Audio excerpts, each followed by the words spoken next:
coming from down... Oh my God. Did you run up the stairs to do that? It's coming from downstairs. It comes from everywhere and nowhere. Take hold of yourself, Pam. I'm going down and search the place. Rick, I've searched. There's never anything there. Never? You mean you've heard it before? Yes. Rick, it's true, isn't it? The sound, I mean, you're hearing it too? Of course I'm hearing it. I wasn't sure. Pam. I thought I might be going crazy. Was that why you didn't tell me? Yes, that, and Rick, it's your home. It's all we've got to live in. It sounds so heartbroken. Now don't get rattled, Pam. There's a logical explanation for this. Such as?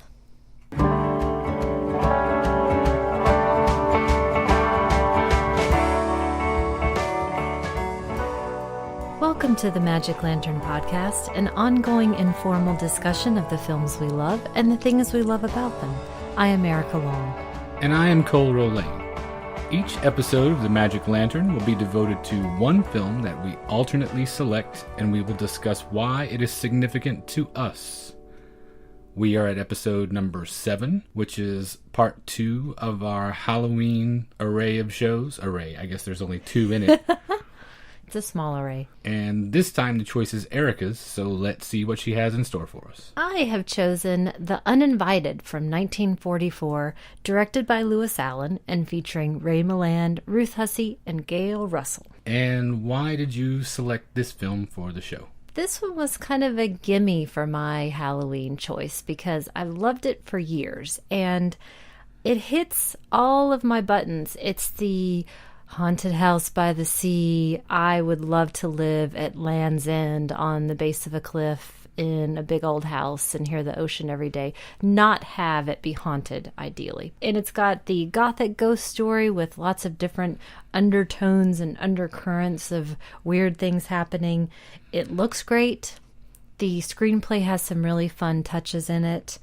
And it's got a terrifically romantic song, and I really like Ray Milland in this, so a lot of things to recommend it for me. And how did you come across it the first time?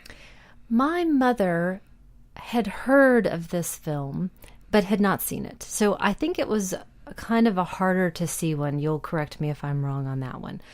And so she had heard about this film that was from that great period, but it also had some genuine scares in it. So she had wanted to see it for a long time. And then we were just flipping through the channels, likely during Halloween, AMC or TCM, one of those, and it just happened to be on. And we were so excited, and we watched it with the lights out and had a wonderful time. And do you remember how you first saw this film? I think I came across it because of scouring list after list like I am prone to do, and it perennially turns up on lists of underrated or underseen classic horror films next to things like The Haunting or The Innocents, which are particular favorites of mine. Terrific. And so I tracked it down after seeing it compared to those over and over again. Yes. So was my mom right in that it's probably something hard to find, I'm guessing? It isn't anymore. It isn't anymore. In the stretch that you're talking about when you were... Back in the 90s, early 90s, late 80s probably? Right. Yeah. Criterion just released it on DVD. Yeah. And so it's not as hard to come by anymore. But prior to that, you could only find it via a hard to come by, I think, Italian DVD import or VHS. Or just wait for it to show up in a Halloween marathon on one of the channels that you were talking about. Thank goodness, because we had a great time. So just to give a basic plot outline, we've got Ray Milland and Ruth Hussey. They are brother and sister. They're down from London. And they decide, spur of the moment, to buy a gothic seacoast mansion. And guess what? It's haunted. That's a boo-boo. Get it? I just didn't. Didn't at first. If you slow down. Oh, good one. Pay attention a little more. Okay, I'll try. Anyway. And so in the course of discovering that the house is haunted, they become friends and or romantically involved with Gail Russell, who is the daughter of the ghost who is haunting the mansion. And I won't give away much more than that. Or have we already decided, spoiler alerts, for It's a 71-year-old Okay. movie. Guess what? Her mother wasn't really her mother. And they're both haunting the joint. Yeah, it's ghosts plural this time. Ghosts, yeah. And so where does this figure in cinematic lore as far as haunted house movies go for you? Well, the haunted house on film, just to give you a little bit of film history, and this is not exhaustive, so everybody can feel free to leave comments about me being wrong, no problem. We've got the haunted house on film dating back to 1912 with The Haunted House. But for the most part, everything that I found up to this period really fell into the horror comedy genre. The really well-known ones being The Cat and the Canary, Hold That Ghost, The Ghost Breakers, multiple versions of The Ghost Breakers, multiple versions of The Cat and the Canary. So this was really the first one to take that seriously, even though there are, of course, some laughs in the script, and it's not deadly serious. No, it's pretty... Sorry. Okay.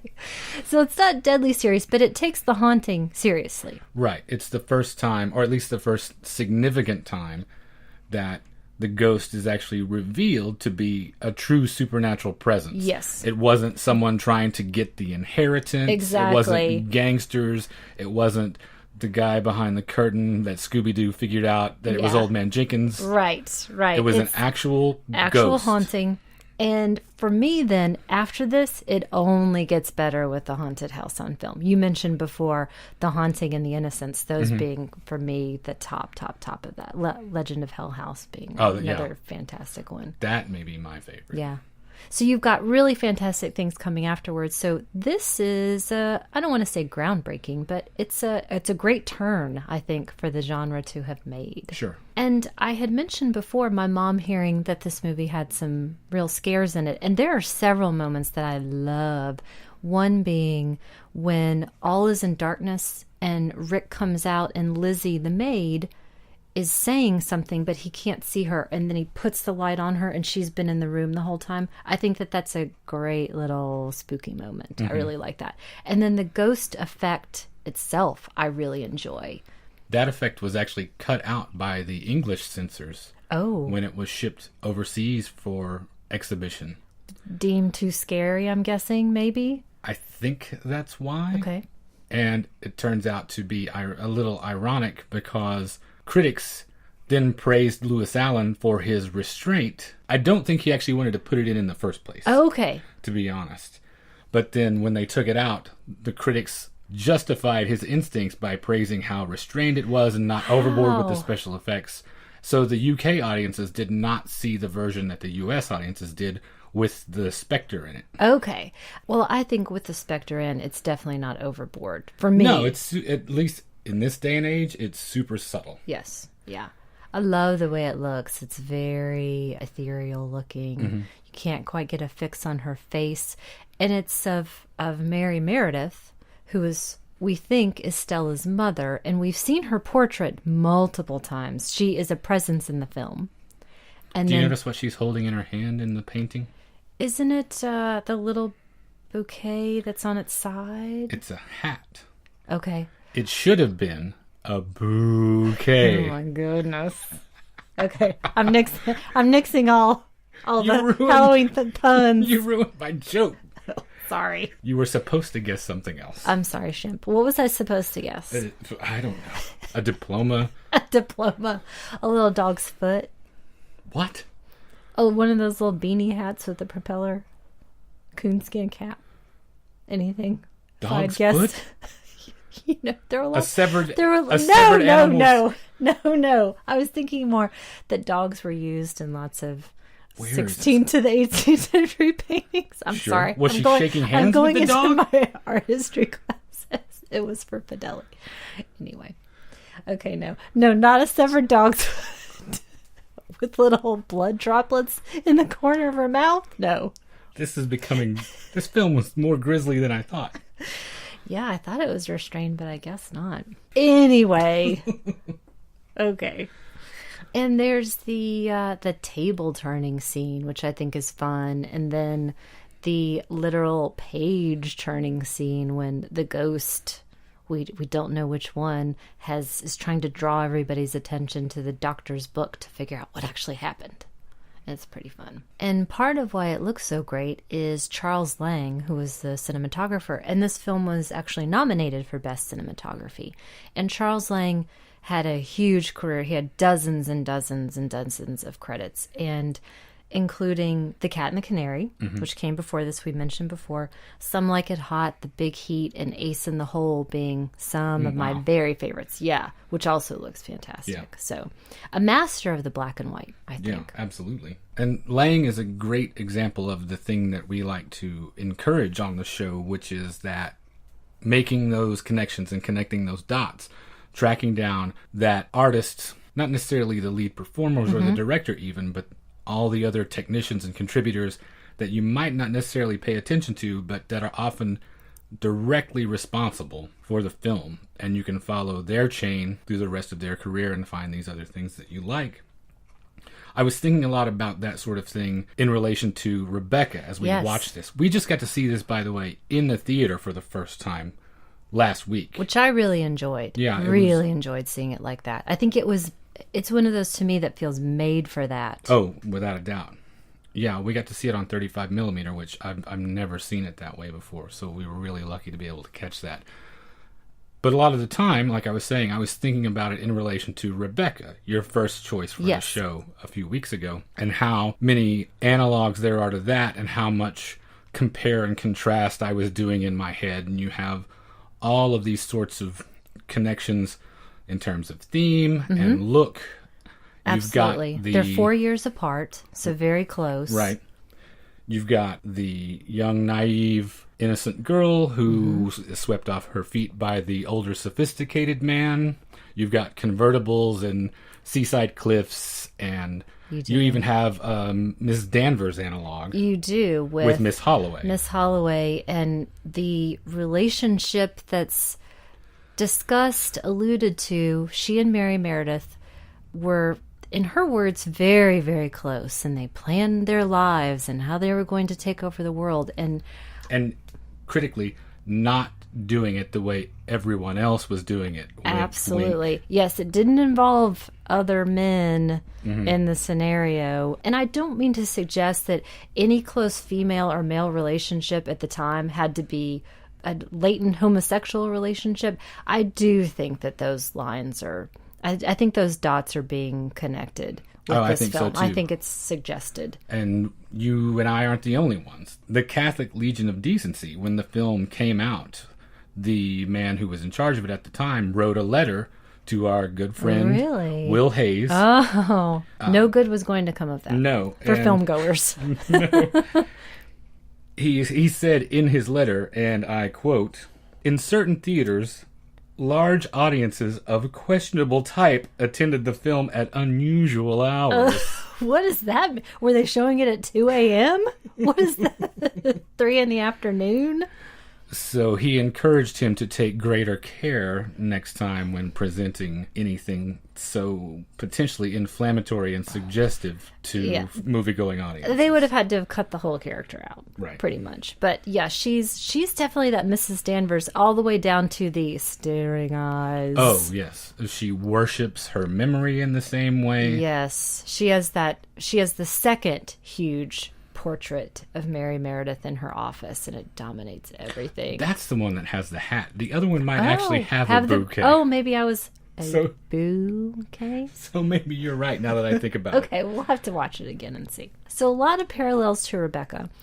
Rebecca, to me, I enjoy quite a bit more than this one, but this one is great fun, I think. Well, me too. I think I kind of fall on the same scale of enjoyment, and I process it in a similar way that you do, because a thing you said when we were leaving the screening last week made me think a lot about this, how it was a much lighter entertainment. It's Rebecca light, essentially. It is. There's not quite as much to sink your teeth into, definitely.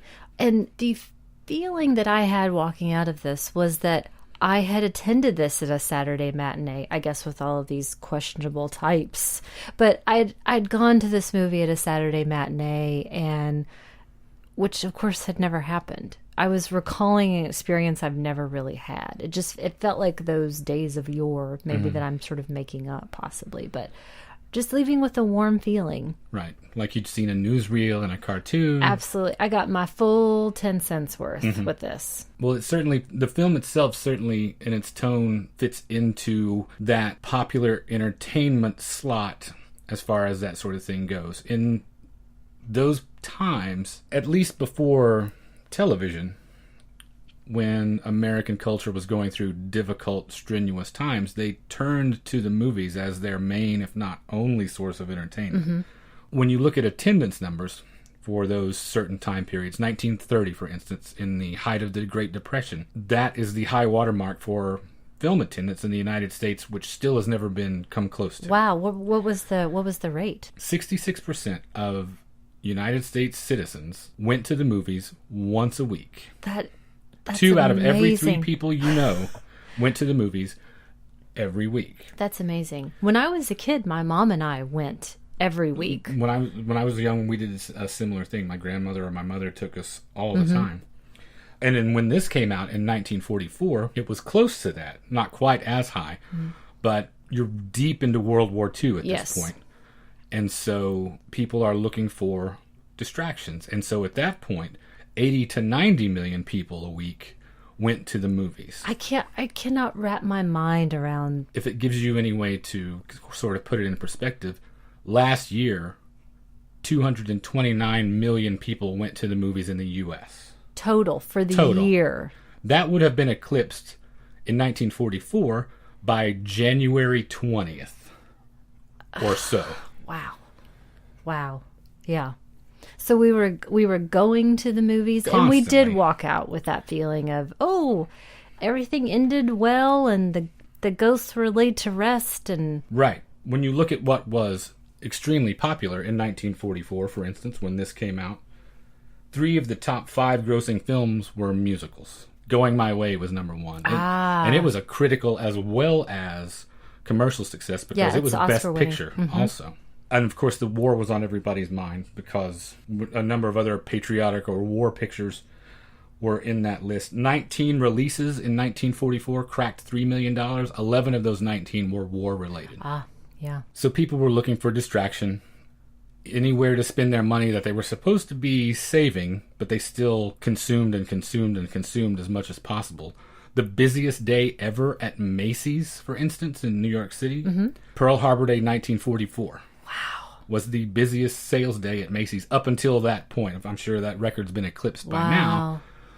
But people were looking for something to do to take their mind off of it. Yeah. And this sort of light entertainment where you have a few laughs, you have a few chills, and everything evens out at the end. It does. Was exactly what people were looking for. It's a great example of how, at its heart, horror is a super conservative genre. And it's hard for me to really grasp that. I guess I'm thinking a little bit more about newer titles that seem to really push the envelope. Even the things that push the envelope as far as gore, as far as extreme violence, when you look at the overall arc of the story, what happens is everything is returned to the status quo. The monster or the evil is defeated. Yes. At least temporarily. Everyone is safe again. With notable exceptions, the entire horror genre is built on putting everything back in order and making everyone feel safe again. Punishment is meted out. Right. Usually a hero emerges. Right. Somehow, generally. This is why our previous episode, Texas Chainsaw Massacre, made such a huge impact on me. Because when you go to that final frame, which the movie essentially stops in mid-chainsaw buzz, nothing is resolved. Absolutely. You don't know what's going to happen, who lives, whether the police are on their way. Because I've asked you each time, does the truck driver get away? Right. I can't tell. You are left still completely unresolved as far as what is going to happen to these characters. And even now, though, those sorts of examples, although they happen more frequently, are still fewer and farther between than either evil is defeated or, even worse, it is momentarily put down so they can foster a chain of sequels. Right. Well, and it definitely resolves itself in this movie. Oh, the sure. ghosts are laid to rest. Right. The couples are happy and skipping off into the sunset at the end. Miss Holloway, the undercurrent, she's defeated Right. as well. So these questionable types are put down again. There are a couple of things about that I think are interesting. If you go back and look at that final scene, look at Russell's face and look and see if she is really happy. Do you think she is, or do you think she is exactly where the narrator figure in Rebecca was now that this trauma is set aside? Now, what I have to look forward to is this weird, in the Uninvited case, not loveless, because there's obviously an attraction and playfulness. It's a much lighter. Yes. But there's still this awkward feeling that You don't quite buy him as the romantic hero. Well, I have a problem with Gail Russell. Sorry. don't apologize to me. Well, she had a tough life. Yeah, She died very young. 36. 36, alcoholism. Mm-hmm. Whenever I look back at these stars' lives, I was also looking up Jean Tierney today, and she had diagnosed mental illness. But Right. I really feel like with a lot of these folks, it was undiagnosed mental illness that then manifested itself in addiction of some kind. So pretty tough life, and she said that she had terrible stage fright and nerves and had a really difficult time trying to control them. She's not that effective in this movie for me. I've seen her in a couple of other things. She's not my favorite by any stretch of the imagination. She can't really sell it. The accent's terrible. So she's not my favorite. I do have a fun fact, though. Okay. As you had mentioned earlier, making these connections.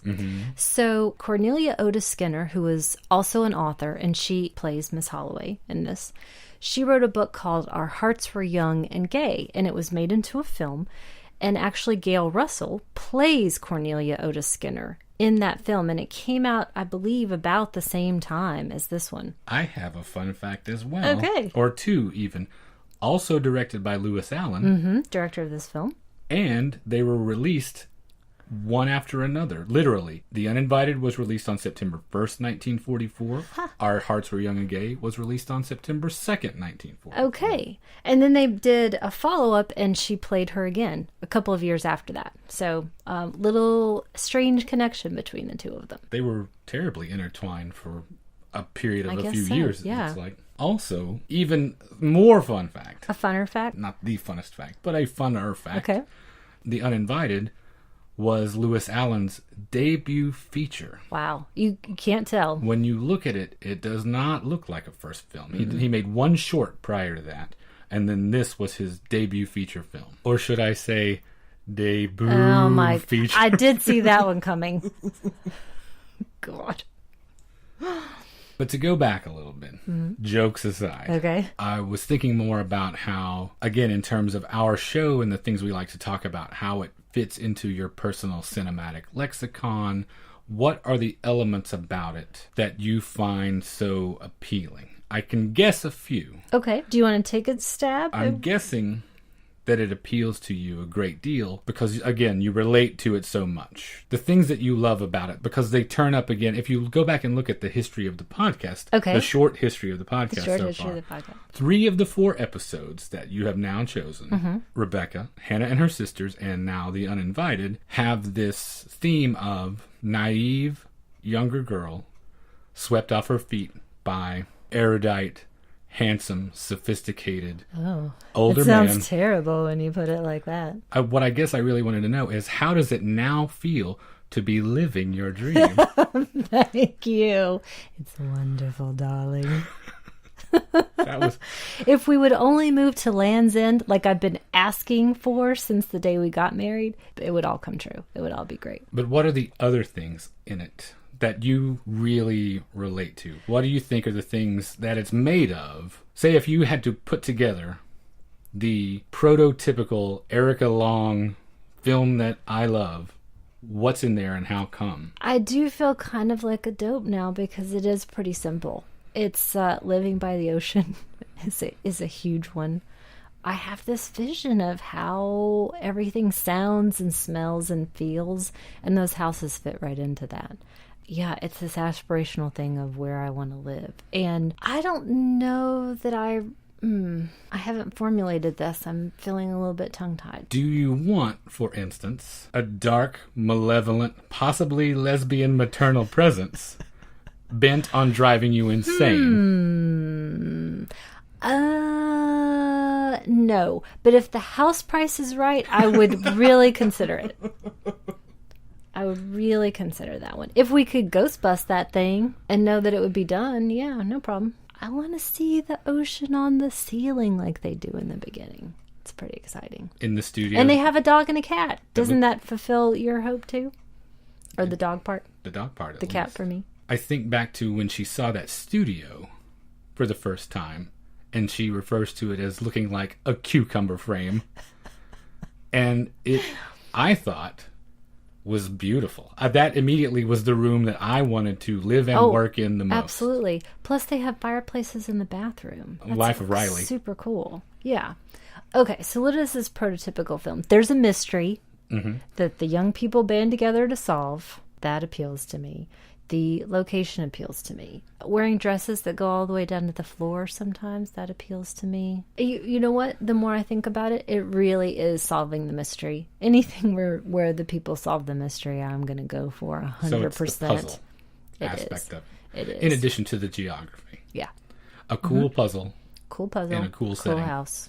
Yeah. And I apparently want a family of weirdos, if you go back and look at my choices, which I think I have. I think I've got that one covered. Agreed. And either chainsaws or a cross-country trip. Okay. All right. Did Beautiful Wives feature into those at all? If you go back to It's a Gift, no.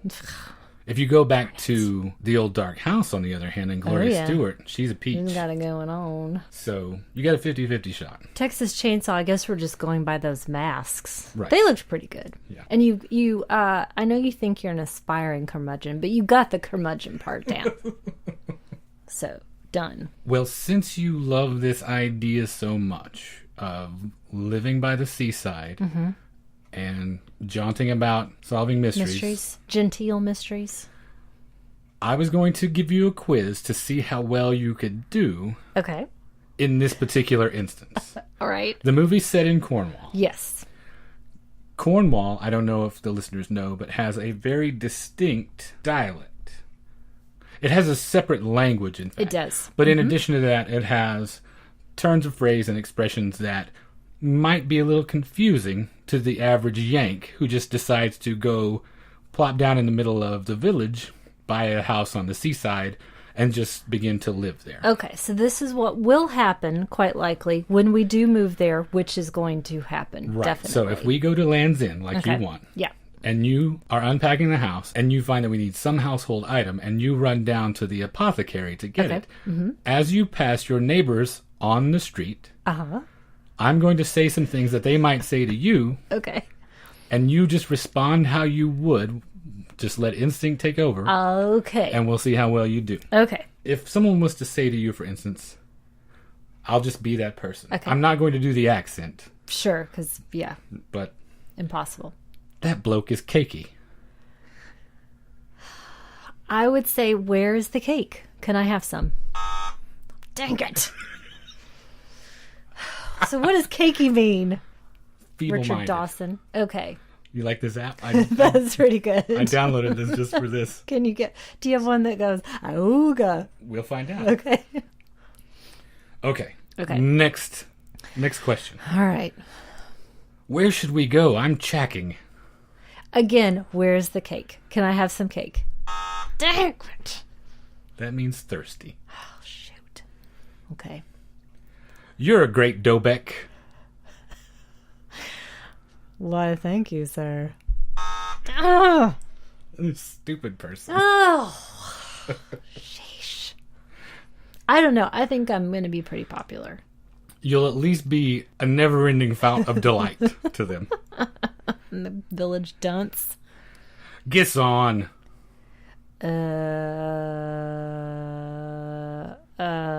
Say it, don't spray it. Judges? Yay! I got one? It just means don't talk rubbish. Okay. So any sort of... So my sick burn Right. to their sick burn cancels those out. Okay, hit me. Why don't you lay down here on this splat? Whoa. My husband will be home later on. Could that have gone either way? It could Depending have. on the scenario? It's a patch of grass. Okay. So they could have been work. inviting you for a picnic. Okay.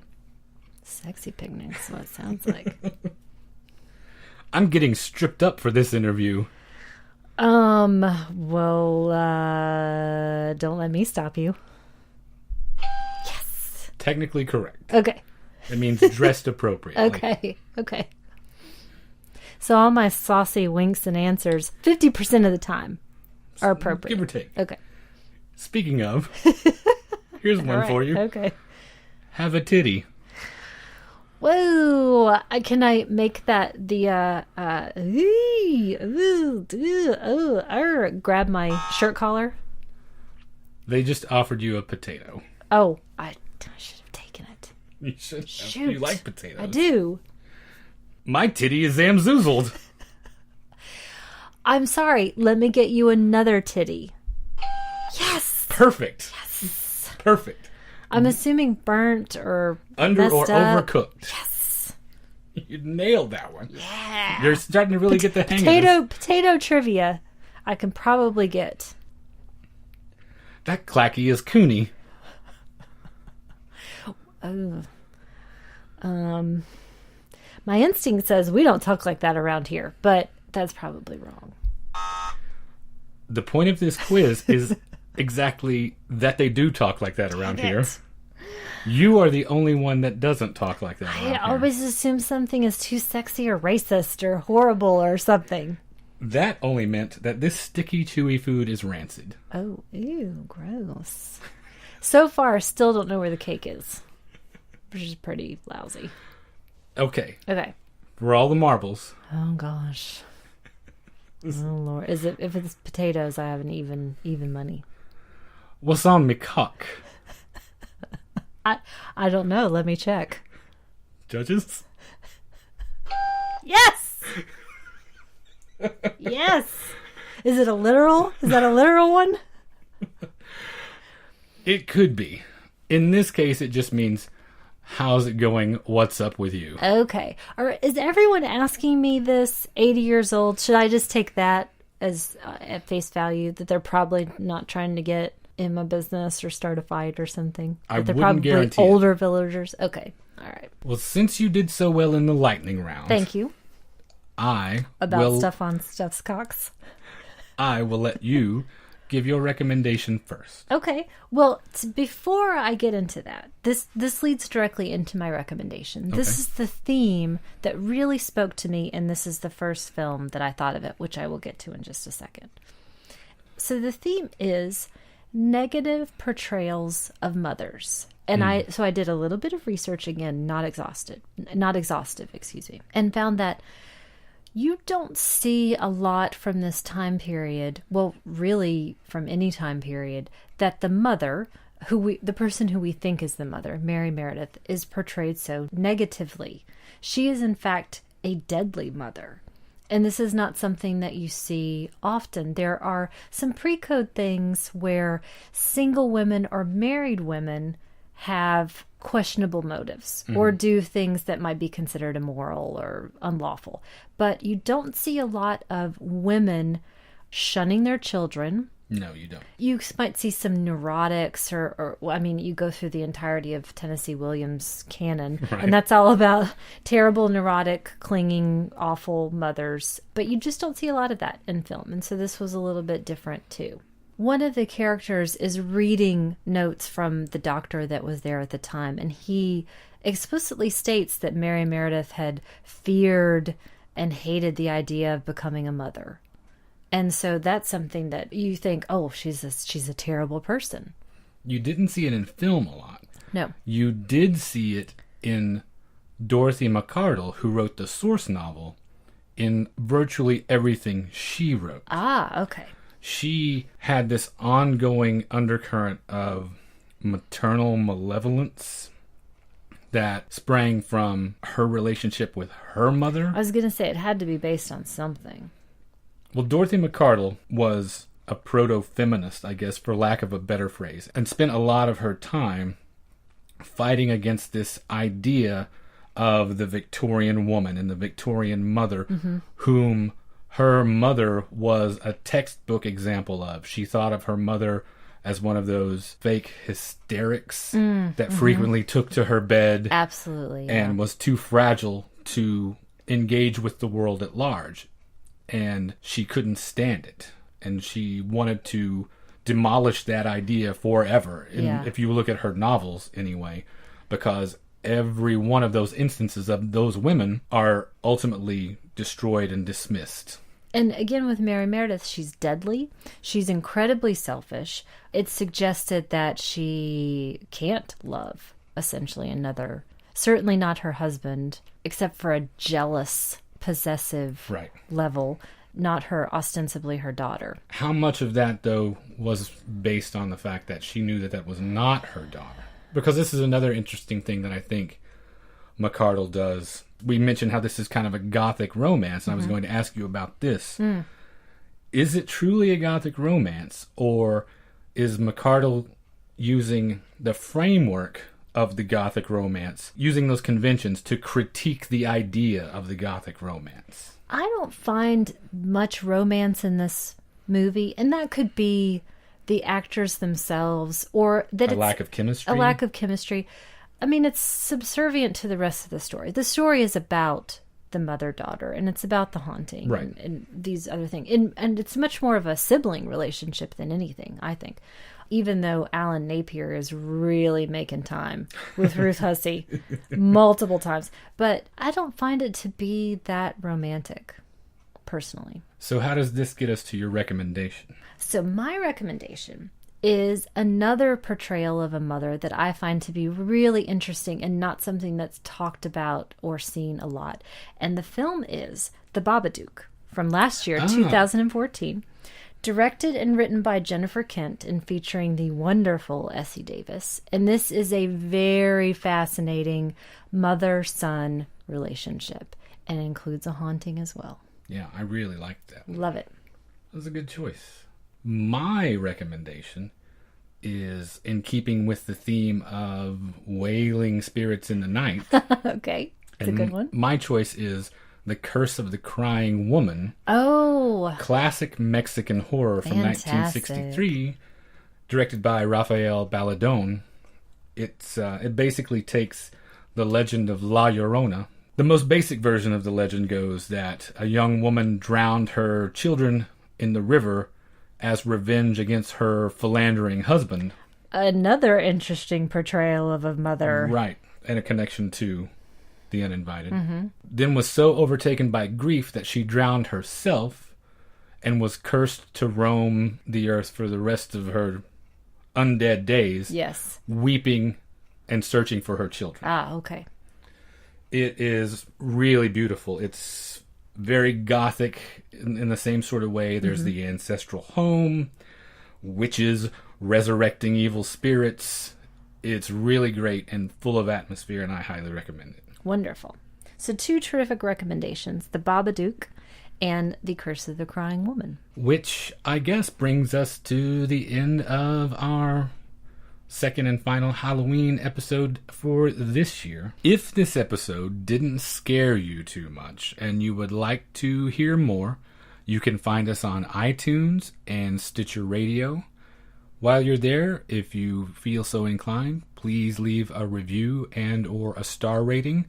Those star ratings really help boost our profile there and help put us in front of more potential listeners. We got a couple of really nice ratings and reviews this week, and we sure do appreciate it. Thanks to everybody that did that. If you'd like to get in contact with us, you can reach us at magiclanternpodcast@gmail.com. We have a Facebook page. Just search Magic Lantern Podcast there. You can find us on Twitter at lantern_cast. And we have a website that is just magiclanternpodcast.com, where you can find all of the episodes, plus all of the show notes and supplemental material that we frequently post. And thank you for listening to the Magic Lantern Podcast.